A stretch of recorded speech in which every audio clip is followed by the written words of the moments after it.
Unifying India by Devdatta Pattanayak. In India, the phrase Itihas Puran has been used for 2500 years to refer to the transmitted memories.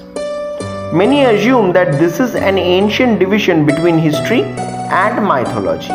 However, the split between history and mythology happened only in the 19th century with the use of scientific method to unravel the past. For the Vedic people, the two words had very different meanings. Itihas deals with mortal characters and is narrated by storytellers who witness the events described. While the Ramayana and the Mahabharata are the primary itihas, there are several dozens itihasas found in the later Vedic scripts such as the Brahmanas and the Brihad Devatas. Stories are located here within time. Characters are located within the four yugas that constitute the life cycle of the world. The Puranas deal with the celestial beings who live beyond the human realm. Characters here are located outside space and time. For many, mythology is proto-history. Gods are just ancestors deified.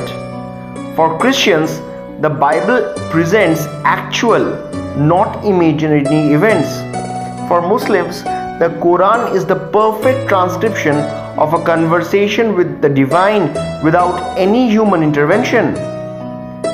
Hindus get triggered when the Christians and Muslims insist that the Ramayana and the Mahabharata are just myths. But we need to ask ourselves if the following facts are true or beliefs. Did God speak to a merchant in the desert through an angel? Was the Son of God born to a virgin, and did he resurrect himself after being killed? Did God walk on earth as a king and then as a cowherd? For historians, gods are not historical characters. These are at best metaphors, symbols, embodiments of beliefs, and vehicles of cultural truths that unite communities together. History is the realm of humans.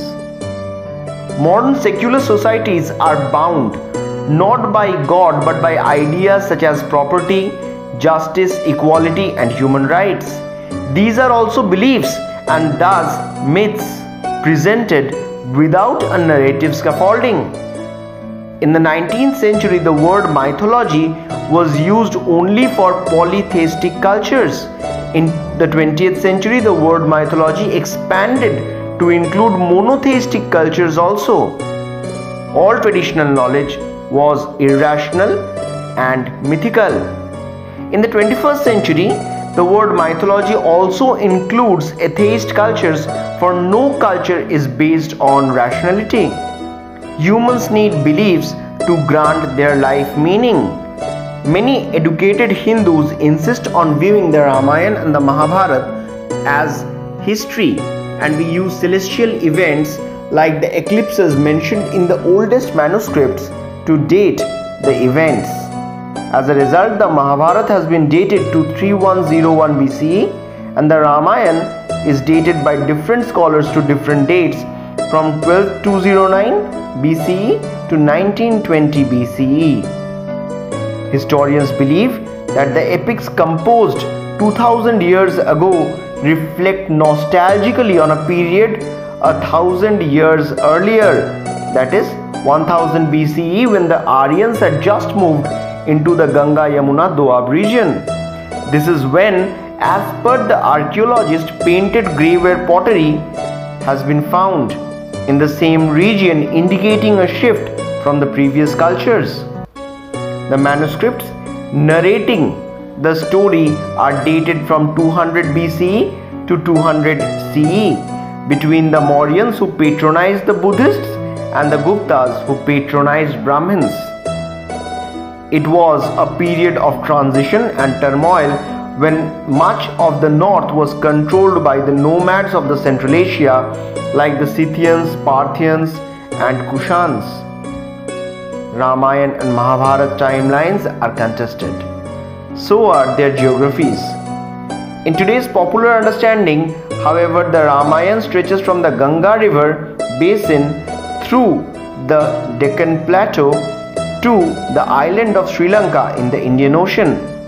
However, this contradicts with what the oldest manuscripts reveal. The geography of the epic does not go beyond the Vindhya mountains, the realm of the Vanaras or the monkey people, and the Rakshasas, the barbarians, is full of sal trees which are only found in the north in the current day states of Chhattisgarh, Jharkhand and Odisha. Mahabharata takes us northwards towards the Himalayas. The mountains are described as the realms of the demons and gods. But today, the caves in Maharashtra built by the Buddhists are described by the tourist guides as the caves built by the Pandavas. Ashokan pillars was long considered to be the staff of Bhima. Bhimbetka caves in Madhya Pradesh are said to be a spot visited by Bhima.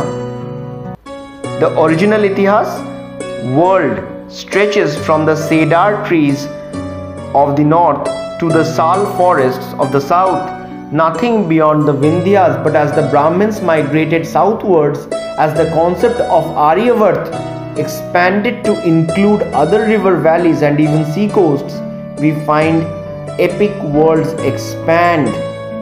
During the time of the Cholas in the 10th century, Sri Lanka was identified as the land of Ravana. During the time of the Vijayanagar Empire in the 15th century, Karnataka was identified as Kishkinda, the land of the Vanaras.